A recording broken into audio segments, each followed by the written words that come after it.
પાંચમા તબક્કામાં 8 રાજ્યોની 49 બેઠકો પર મતદાન પૂર્ણ થઈ ચૂક્યું છે। 5 વાગ્યા સુધીમાં સરેરાશ 58.65% મતદાન થયું છે। સૌથી વધુ પશ્ચિમ બંગાળમાં મતદાન થયું તો સૌથી ઓછું મતદાન મહારાષ્ટ્રમાં થયું છે। પશ્ચિમ બંગાળમાં 5 વાગ્યા સુધીમાં 68.72% મતદાન, જ્યારે મહારાષ્ટ્રમાં 47% આસપાસ જ મતદાન થયું છે। બહુ ઓછું મતદાન કહી શકાય। 49 બેઠકો પર 695 ઉમેદવારો મેદાને છે। વર્ષ 2019 સાથે થોડી કમ્પેરિઝન કરી લઈએ તો વર્ષ 2019માં આ બેઠકો ઉપર 62.01% મતદાન થયું હતું। સૌથી વધુ મતદાન પશ્ચિમ બંગાળમાં 80.13% થયું હતું। આ વખતે પશ્ચિમ બંગાળમાં 60%થી ઉપર મતદાન થયું છે। સૌથી ઓછું જમ્મુ કાશ્મીરમાં 34.6% મતદાન થયું હતું। હવે આ વખતે સૌથી ઓછું મતદાન મહારાષ્ટ્રમાં થયું છે, એટલે મુંબઈના મતદાનને લઈને એક્સપર્ટ શું કહી રહ્યા છે આવો જોઈએ। મહારાષ્ટ્રના મહાસંગ્રામમાં કોની જીત થશે અને કોની હાર તે જનતાએ નક્કી કરી દીધું છે। જો કે જનાદેશ 4 જૂનના આવવાનો છે, પણ અત્યારે મતદાનની ટકાવારી કેટલી આવી છે અને કેવા એલિમેન્ટ્સ અને કેવા ફેક્ટર્સ ઇમ્પોર્ટન્ટ રહ્યા છે આજના દિવસે વાત કરવા માટે મારી સાથે હાજર છે અત્યારે પોલિટિકલ એનાલિસ્ટ મયુર પરીખ।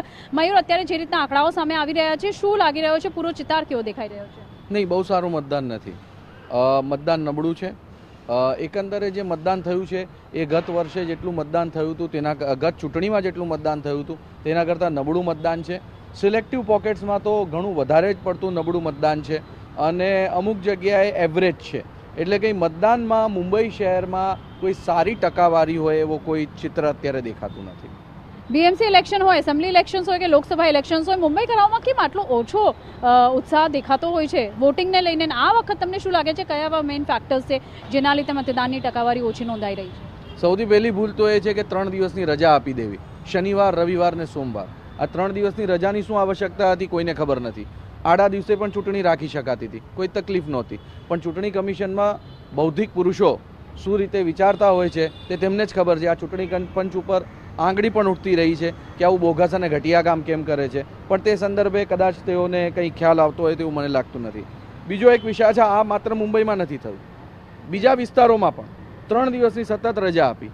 શા માટે 3 દિવસની સતત રજા આપી અથવા રજાનું પ્લેસમેન્ટ જ એ પ્રકારે કર્યું કે ભાઈ 3 દિવસની રજા એક સાથે લોકોને મળી જાય? શા માટે આવું કર્યું કંઈ ખ્યાલ નથી। મુંબઈ શહેરની પર્ટિક્યુલર વાત કરીએ તો ચૂંટણીનું આયોજન જે હતું એ બહુ જ નબળું હતું। દરેક જગ્યાએ કોઈ જગ્યાએ તો 1-1, 1.5 કિલોમીટર લાંબી લાઈનો લાગી હતી। શા માટે માણસે મતદાન કરવા માટે લાંબી લાઈન લગાડવી પડે? કોઈ કારણ નથી। શા માટે એક માણસનું 10 મિનિટમાં કે 15 મિનિટમાં વધુમાં વધુ અડધો કલાકમાં વોટિંગ ન થઈ શકે? આ બધી ચૂંટણી પંચની જવાબદારી છે। ચૂંટણી પંચ પાસે ડેટા તો પહેલેથી હતો જ કે આટલા લોકો આ જગ્યાએ મતદાન કરવા માટે આવશે, વ્યવસ્થા કરવી એ ચૂંટણી પંચનું કામ હતું। બિલકુલ, આ તમે ખૂબ જ લોજિકલ વાત કહી છે કે 3 દિવસની રજા આપી દીધી છે અને સાથે જ અમુક લૂપ હોલ જોવામાં આવ્યા છે, જે રીતની અરેન્જમેન્ટ્સ પોલિંગ બૂથની અંદર કરવામાં આવી છે। પણ આપણે વાત કરીએ બીજા ફેક્ટર્સની, શિવસેનામાં સ્પ્લિટ, એનસીપીમાં સ્પ્લિટ, એમએનએસ આવી ગઈ છે મહાયુતિની સાથે। આ તમામ રાજકીય ઇક્વેશન્સ જે છે આને તમે કઈ રીતે જોઈ રહ્યા છે? કોને ફાયદો અને કોને નુકસાન થવાનું છે? ટોટલ કન્ફ્યુઝન છે। નેતાઓમાં જો કન્ફ્યુઝન હોય તો જનતામાં તો કન્ફ્યુઝન રહેવાનું જ। જનતામાંથી કોને વોટ આપવો છે એ બાબતે હવે ઘણો સિલેક્ટિવ એપ્રોચ છે। કોણ વ્યક્તિ ઉદ્ધવ ઠાકરેનો વોટર છે, કોણ વ્યક્તિ શરદ પવારનો વોટર છે, કોણ અજીત પવારનો વોટર છે અને કોણ એકનાથ શિંદેનો વોટર છે, પહેલી વખત એનો આંકડો બહાર આવશે। અત્યાર સુધી એ વાત માટેની લિટમસ ટેસ્ટ ક્યાંય થઈ નથી કે કોણ કોનો વોટર છે।